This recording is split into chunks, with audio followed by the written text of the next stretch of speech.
qué hacer, qué pensar o cómo asumir una información. Si bien es cierto, el comunicador lo que hace es dejar la información objetiva. ¿Y qué implica estar objetivo? Implica tener absolutamente todas las fuentes de información posibles dentro del mismo escenario. O sea que si yo tengo una escena del crimen, entonces yo tengo que tener en cuenta tanto al criminal como a la víctima, como a la sociedad que fue testigo ocular del hecho, de la misma forma como tengo que preguntarle a la policía. Y entonces ahí en esa objetividad, yo obviamente le estoy tomando a todo el mundo su verdad. Y desde su verdad, el televidente, el lector de la información, el radio escucha, hará un análisis reflexivo y determinará qué pensar acerca de la información. Pero nunca el medio ni el periodista o comunicador puede llevarnos a pensar de una forma particular. O sea, nosotros no llegamos hasta allá. ¿Y por qué? Porque está esta teoría. Y esta teoría nos dice que no puede haber un fin propagandístico, que no puede haber manipulación, como nos lo planteaba, por ejemplo, la bala mágica o la aguja hipodérmica. Entonces, necesariamente tenemos que ser muy cautelosos desde la objetividad, porque si no estaríamos cumpliendo, obviamente, la teoría del impacto directo. La teoría de la agenda setting, que también la vimos ayer, es una teoría donde determina que el medio de comunicación me programa. Yo ya sé a quién va a entrevistar. Yo ya sé a quién dentro de la esfera pública le va a tomar en cuenta en las declaraciones. Entonces, que si es a favor de un partido político, entonces todas sus opiniones van a estar a favor del partido político. Que si es porque tienen un interés económico particular, como le ha pasado, por ejemplo, a RCN con el tema de las bebidas azucaradas. Ahí uno entiende que nunca RCN o el noticiero de RCN se iría contra una medida que apoyara un impuesto adicional a las bebidas azucaradas. ¿Por qué? Porque es pegarle en la cabeza a su fuente de financiamiento. Entonces, dice la agenda setting que nosotros, a partir de esa manipulación declarada por Laswell desde la aguja hipodérmica, es posible que el medio de comunicación me agende. Y me agende en una programación particular. Y me agende en que todo lo que yo estoy viendo es a favor de una o de otra línea de pensamiento. Entonces, no solamente es el impacto directo del medio, sino también es la posibilidad de dejarme agendar a partir de un medio masivo de comunicación. Esta teoría es de Maxwell McComb y de Donald Shaw. Y ellos empiezan a hacer esos estudios hacia el inicio de los años 70 y concluyen en el año 72. Si ustedes ven, hay una etapa muy prolífica en cuanto a producción teórica y es justamente la de los años 70 y es en los años 80 donde empezamos a ver esa producción investigativa, analítica de la semiología, de la lingüística, de otras disciplinas mezcladas con nuestra comunicación y de alguna forma empezamos a ver los efectos y a ver la publicidad de una manera diferente, a ver al consumidor de una manera diferente. El consumidor también forma parte de este batiburrillo porque en esta mezcolanza de cosas que tenemos que analizar, la publicidad también tiene sus efectos. Como les decía, todavía hay gente que piensa que si se pone Axe, las mujeres van a salir corriendo detrás de ese que se pone Axe. Y que si compra un Abdoplan, entonces de verdad la crema le va a hacer la magia sobre la barriga y se la va a dejar completamente plana. Y todavía se le hace campaña a muchos productos que definitivamente no son lo que son. Entonces, por ejemplo, las bebidas gaseosas, yo sé que las bebidas gaseosas son malas ¿Y son malas para qué? Porque aumentan el nivel de azúcar. Ustedes son de una generación que no toma gaseosa, pero hay otras generaciones que sí. Pero nos vendieron que una hamburguesa sabe bien con una Coca-Cola. Que no es lo mismo tomarse una colombiana con una hamburguesa porque pues, o sea, la colombiana está bien para el refajo. Y si de pronto estoy como con una frijolada, la colombiana va bien. ¿Y por qué es que estamos pensando así? Simplemente porque la publicidad me ha impuesto estereotipos y me ha impuesto disciplinas y conductas. Entonces, pues la Coca-Cola no mata. Yo no he visto el primer caso de una persona que se muera por tomar Coca-Cola, pero la Coca-Cola aumenta el nivel de azúcar, la Coca-Cola aumenta la celulitis y de pronto hay personas a las que les puede hacer, no sé, un efecto particular. Sin embargo, no está determinado. Y hay alguien que se encarga de hacerle mala prensa y dice que si uno le echa Coca-Cola a un tornillo que está oxidado, seguramente el óxido se va a quitar a partir de, hagan la prueba y verán que no es fácil. El tornillo sigue ahí porque obviamente la gran cantidad de almíbar no va a permitir que, que ese tornillo se mueva. Va a quedar con el óxido y con el empegotado de la Coca-Cola, porque eso sí, para que azúcar tiene toda la del mundo. Pero nosotros nos creemos cuentos, nos echan cuentos y no los creemos. Y damos por hecho de que es así. Entonces, ese es el efecto que hay sobre el medio de comunicación y lo que te hace creer. Viendo también otras teorías, entonces vemos la teoría de los efectos limitados, y esta teoría de los efectos limitados surge en los años 40 porque, claro, tenía que salir primero las otras. Decir que definitivamente nosotros como televidentes, nosotros como consumidores de información, somos unos bobos que nos dejamos creer de todo. Y alguien dijo, no, ¿cómo así? Y si es que el que recibe la información también tiene un poder selectivo, si es que también puede tomar la decisión de investigar qué está pasando, también puede tomar la decisión de creer o de no creer.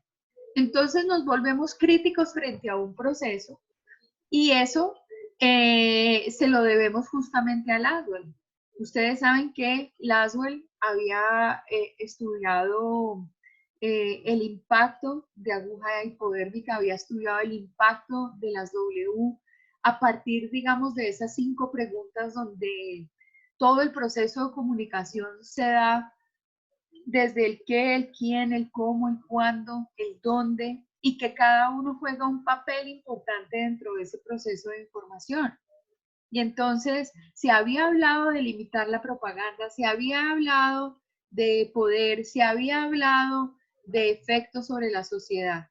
Y resulta que en los años 40, pues la teoría de los efectos limitados dice que la sociedad tiene la capacidad de seleccionar o interpretar los mensajes de los medios, es decir, creer o no creer. Por ejemplo, hacia los años 70 se dio un fenómeno muy grande en Estados Unidos que se llamó el Watergate. Y el Watergate era una información clasificada del presidente Reagan en ese momento. Y se supone que se ocultaban cosas de un dossier, eso tenía que ver con muchas situaciones de la política internacional y la relación de Estados Unidos con esos países. Y de verdad que la gente empezó a dudar y a decir si es verdad. Ustedes recuerdan que cuando hacen el atentado contra Kennedy, le echaron la culpa, como en el caso del año 48 acá con Jorge Eliezer Gaitán. En ambos casos le echan la culpa a una persona que tenía no una condición completamente sana desde el punto de vista psicológico, sino que de alguna forma esa persona tenía como comportamientos extraños. Para el caso de Kennedy, lo utilizan para esconder todo lo que había atrás. Cuando Kennedy está haciendo ese recorrido y le disparan, La película de JFK, ¿quién la vio? ¿Alguien la vio? ¿No la vieron? Es una película muy Profe, bien hecha. Señora, es una que en varias, hay un francotirador y en varias ocasiones le dispara al presidente y se regresa a la película y vuelve a pasar el mismo suceso, como si tomaran varias partes, como si estuvieran tratando de... pues la película lo que hace es lo siguiente. Es como un abogado que tiene además una familia. Esa familia prácticamente se le estaba desbaratando porque él dedicó su vida, en la de su gabinete y la de los abogados que trabajaban con él, con el fin de investigar realmente qué era lo que había pasado con el asesinato de Kennedy. Y empieza a hacer una investigación que es de carácter judicial y tiene una información desde el punto de vista balística y empiezan a determinar en los estudios de, de medicina forense que le hicieron a Kennedy, realmente cómo él quedó, si realmente fue un solo disparo, porque era imposible que tal cual como él había quedado con su cabeza, porque la mayoría de los tiros él recibe 3 tiros sobre la cabeza, si, cómo era posible que una misma arma disparara 3 veces sobre un mismo cuerpo, así tuvieran una distancia en tiempo. Entonces, se comprueba que no solamente había un francotirador, sino que había varios francotiradores. Y lo que hay de fondo es una situación de control de armas, que dice que mi internet está inestable, de control de armas y una situación que había en Cuba específicamente con un poco de gente que estaba involucrada dentro de eso. Este presidente Kennedy llega en un momento donde digamos que había que resaltar que las negritudes estaban lideradas por Martin Luther King y que ellas empezaron a formar parte de los procesos sociales, estaban incluidos, pero también había muchísima protesta. Entonces el país era un país convulsionado y Kennedy fue un presidente que le abrió las puertas a gente de color, aunque decir gente de color es discriminatorio, pero sí a las negritudes de Estados Unidos. Entonces están en medio de una situación coyuntural, o sea, el contexto político y social del momento de la muerte de Kennedy hace que el medio de comunicación le venda una idea específica al pueblo de los Estados Unidos, pero a la hora de la verdad lo que había por detrás era una serie de intereses y de platas y de relaciones con Cuba y tráfico de armas y una cantidad de cosas. Entonces, eso es lo que hay debajo de esa historia. Cuando yo utilizo un medio de comunicación para mostrar solo lo que está en la nata, solo lo que está arriba, yo tengo la posibilidad de decir, yo ese cuento no me lo como. Esto tiene que tener una, tal vez como un efecto.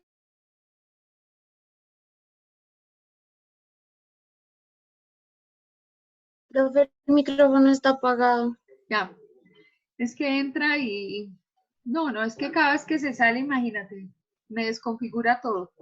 ¿Hasta dónde entendieron mi explicación?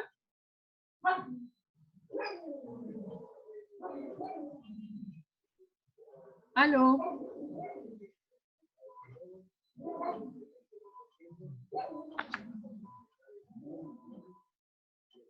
¿Hola? Hola.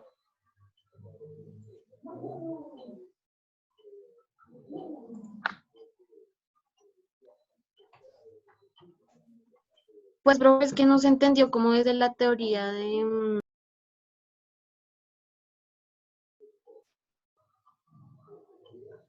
Hola. Les dejé un mensaje y el mensaje es que como esto se va a estar cortando porque la señal no está estable, por favor vayan a la plataforma a la sesión 14 y ven todos los videos que dejé más el documento escrito, para que por favor, digamos durante el tiempo de la clase, hagamos este ejercicio, que es complementario a lo que estoy dejando, porque ahí se explican las teorías y los videos son muy claros. Entonces, para poder hacer el ejercicio, los invito a eso y seguramente me estaré saliendo de acá, pero pues aquí estoy para acompañarlos en su lectura y si tienen alguna pregunta. ¿Ok?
¿Cómo vamos?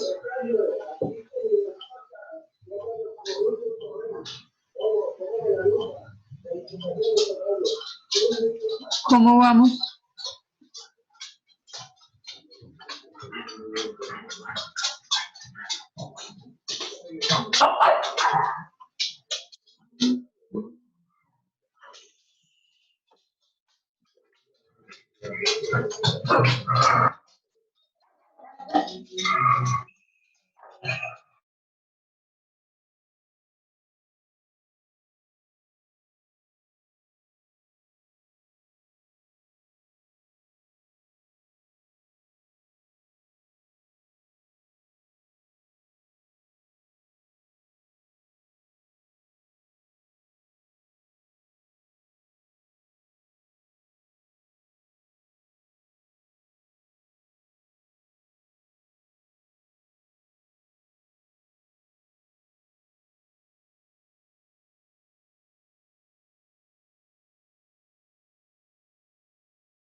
Hola, ¿cómo van?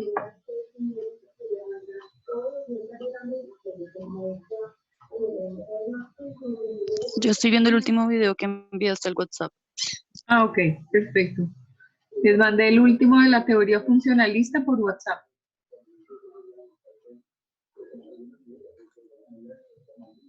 Bueno, profe. Ok.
¿Terminamos?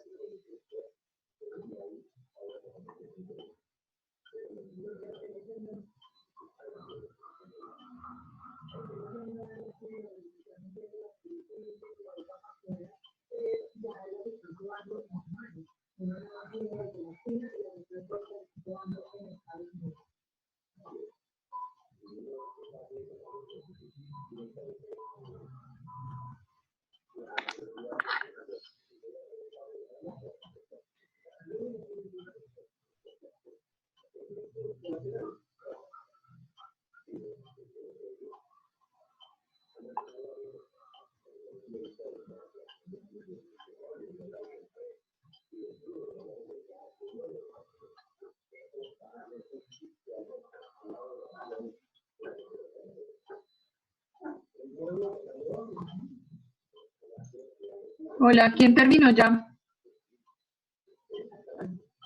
Sí, señora, yo ya terminé. Ok, entonces sobre la sesión 14, para los que hayan terminado ya, que por favor me indican quiénes son. Sobre la sesión 14, ok, perdón. Laura, ¿me ibas a preguntar algo? No, solo te iba a decir que ya terminé. Ah, ok, entonces Nicole, Laura ya terminó. ¿Quién más terminó? Yo también ya acabé. Yo también, profe. Entonces, los que hayan terminado sobre la sesión 14, dejé un chat y unas preguntas. Entonces, la idea es que ustedes ingresen a ese chat y básicamente las preguntas son esas. Según la teoría funcionalista, por ejemplo, ¿cuál debería ser el papel del medio?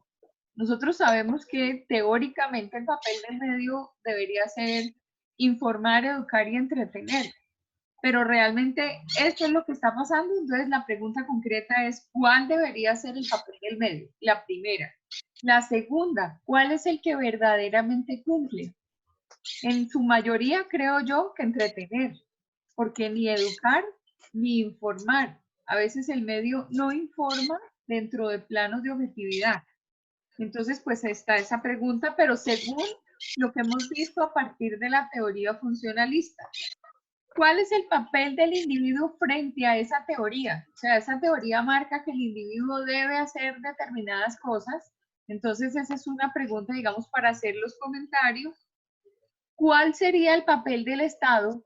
Nosotros, digamos, vivimos en un Estado social de derecho. El Estado social de derecho implica para mí garantías constitucionales donde tengo, a partir de la libertad de información, a partir de la libertad de expresión, pues el Estado también provee unas determinadas condiciones y esas determinadas condiciones le dan al Estado la facultad de proveer cosas, como por ejemplo, educación para todo el mundo. ¿Es verdad que se cumple o no se cumple?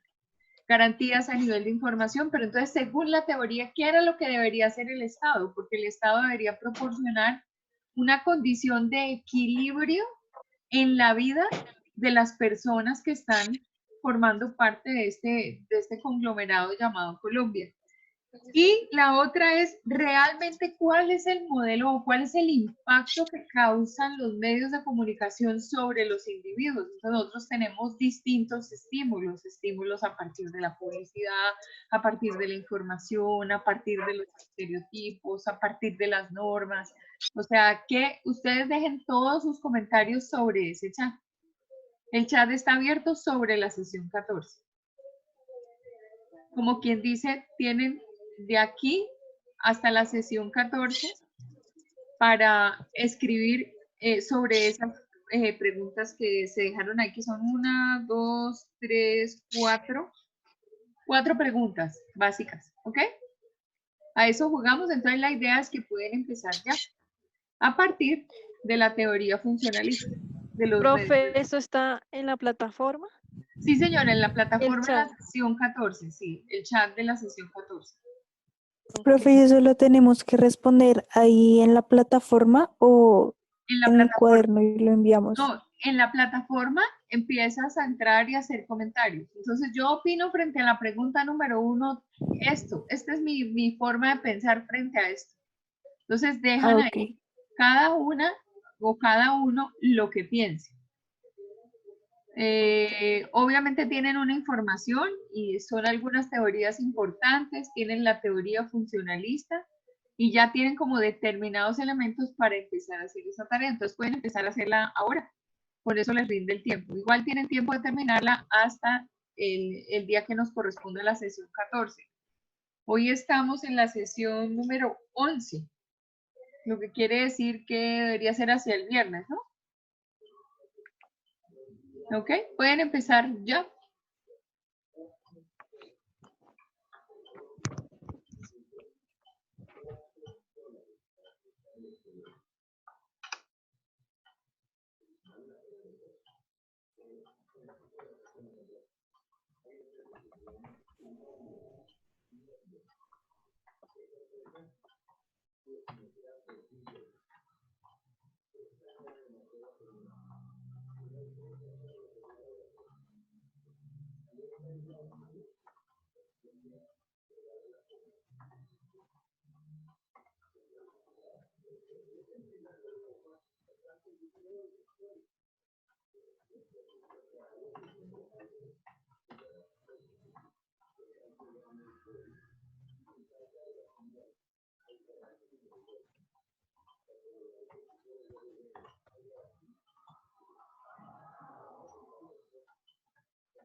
Profe, te tengo una pregunta. Señora, cuéntamelo.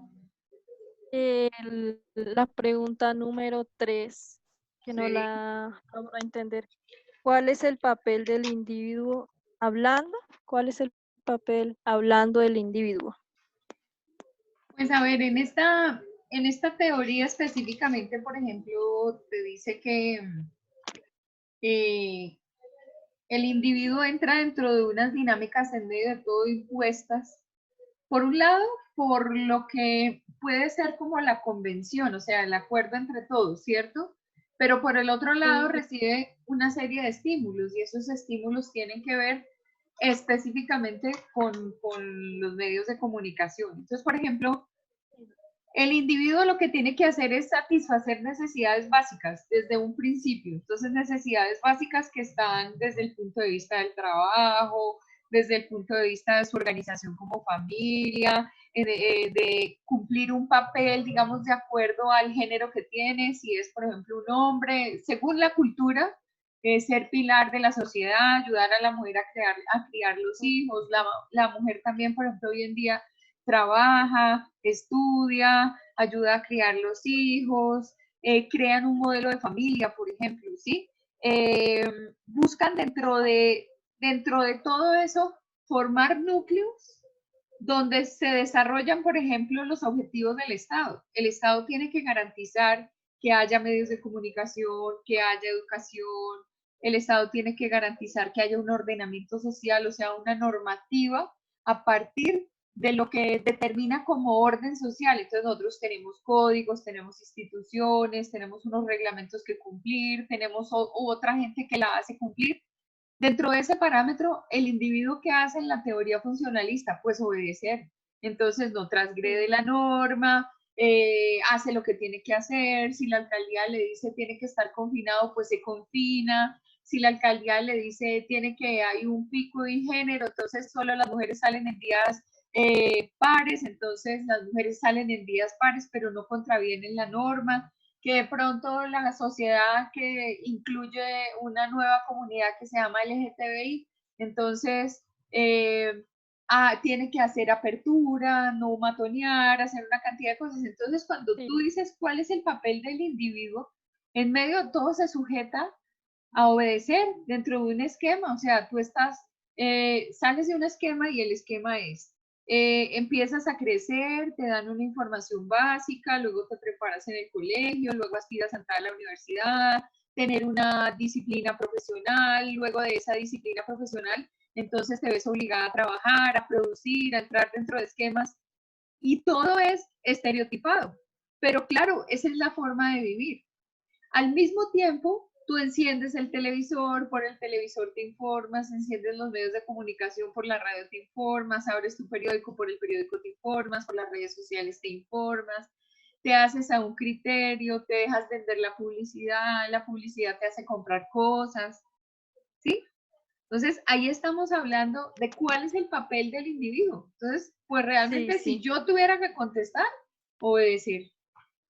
Claro, sí, a Seguir las normas parámetros que... y dejarme influenciar, porque si yo quiero crear un modelo distinto, no lo voy a poder hacer. Mm, sí, Entonces, pues la profe, ya lo pregunta es, entendí. ¿cuál es el papel del individuo? El papel del individuo es cambiar la cosa, el papel del individuo es protestar, el papel del individuo es obligar al medio de comunicación que te dé la información específica, obligar al Estado a que te dé lo que te tiene que entregar. Entonces, dentro de esa teoría funcionalista, bueno, primero que no es dogma de fe, es una teoría que surge en Estados Unidos y que surge hacia los años 70 o 80 y pues uno dice, bueno, venimos funcionando con ese modelo. Lo que necesitamos es que tú hagas análisis que te permitan determinar cómo es esa situación, ¿no? Ok, bueno, profe, gracias. Ok, Ya la voy a responder. bueno.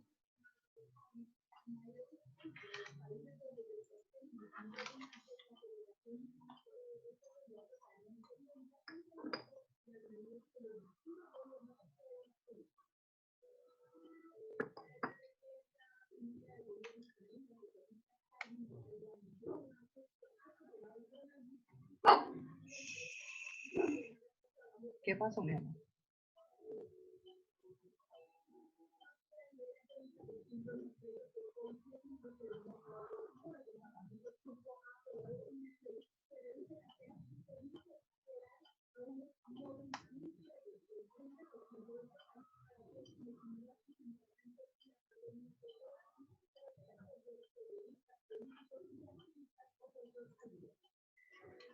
Bueno, chicas y chicos, ¿cómo van?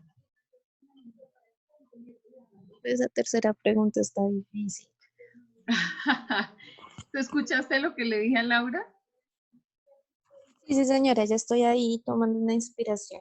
Ok, bueno, listo. Entonces la idea obviamente del chat, para que todos me regalen su cámara y me pueda despedir de ustedes tranquila en el día de hoy. La misión realmente es terminar estas preguntas y que ustedes se cuestionen.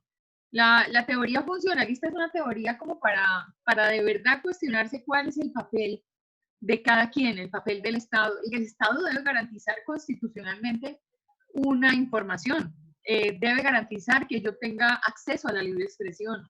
El Estado debe garantizar que yo a una entidad le pregunte de qué está haciendo y en qué está invirtiendo los dineros y que la entidad me conteste. Los medios de comunicación deben cumplir un papel. Yo como ciudadano debo cumplir un papel. Entonces la idea es que se cuestionen y que vean y hagan una lectura a esa teoría funcionalista que además tiene unos anclajes en teóricos que ya hemos visto. Entonces es importante revisar el tema. No veo a Dayana, a Gonzalo, a Natalia, a Brian. Uy, Gonzalo, ¿dónde estás? En las estrellas, ya te digo. Se buscó un fondo y no le veo sino el... Ya voy, profe, ya voy.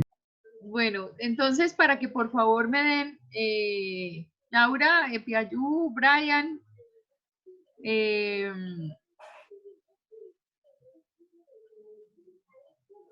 muy bien.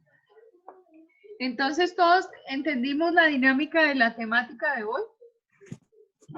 ¿Sí? Los videos son completamente claros Sí, señora. y nos Sí, ayudan profe, a entendí. comprender unas teorías. Sí. Realmente estas últimas teorías ustedes están anticipando es el modelo de opinión pública, pero mal haría yo en excluir las teorías que son relativas a la opinión pública si forman parte de la fundamentación teórica del programa. Por lo tanto, considero que es buen trabajo revisar el material que quedó en la plataforma y que ustedes tengan el acceso a esos videos y los analicen y tomen apuntes y todo eso.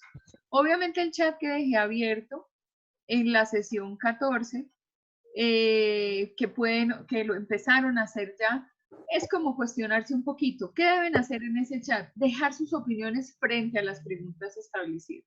¿Ok? Si de alguna forma de pronto leen las intervenciones de sus compañeros, obviamente cada quien es libre en un Estado de Derecho como el nuestro, más siendo comunicador, respetar la postura del otro. Pero si de pronto no se está de acuerdo, Entonces, es decir, bueno, veo que mi compañera o mi compañero fulano de tal plantean esto y yo quisiera decir que no estoy de acuerdo por X o Y razón.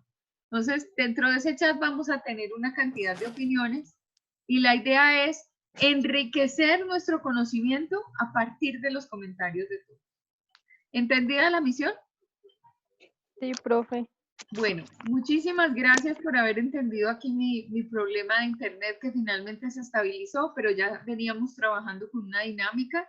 Cualquier cosa en que los pueda ayudar y los pueda atender, bienvenidas son sus preguntas y sus inquietudes. Les deseo que sean felices, que no se vayan a salir, que por ahí vi que Vanessa le tocó salir y está por acá con tapabocas metida entre un carro.